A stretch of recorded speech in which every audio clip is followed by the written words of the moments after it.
মুগের ডাল তো বাড়িতে আপনারা রোজই বানান। একবার এইভাবে বানিয়ে দেখুন, বারবার খেতে ইচ্ছা করবে। কিভাবে বানাচ্ছি দেখুন, ভালো লাগলে চ্যানেলটাকে সাবস্ক্রাইব করুন।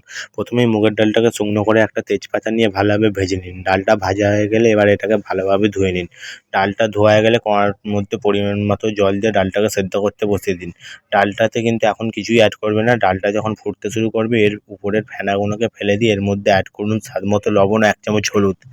দিয়ে ডালটাকে 80% মতো সেদ্ধ করে নিন এবং কড়ার মধ্যে দিয়ে দিন সাদা তেল ও ২ চামচ ঘি। ফোড়নে দিন ১ চামচ জিরে, ১টা শুকনো লঙ্কা, ৩-৪টে এলাচ।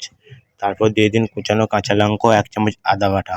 আদা ও কাঁচা লঙ্কাটাকে বেশ কিছুক্ষণ ভালোভাবে ভাজুন। যখন আদাটা ভাজা হয়ে যাবে এর মধ্যে দিয়ে দিন টমেটো কুচানো। টমেটোটা দেওয়ার পর দিয়ে দিন স্বাদমতো লবণ ও ১ চামচ হলুদ দিয়ে টমেটোটাকে ভাজুন। তারপর দিয়ে দিন 1/2 চামচ হিং পাউডার। তারপর মশলাটাকে কষান। তারপর এর মধ্যে দিয়ে দিন সেদ্ধ করে রাখা ডাল, দিয়ে ডালটাকে ফুটান। ফাইনালি ফিনিশ করুন ধনেপাতা, চেরা কাঁচা লঙ্কা ও ১ চামচ চিনি দিয়ে।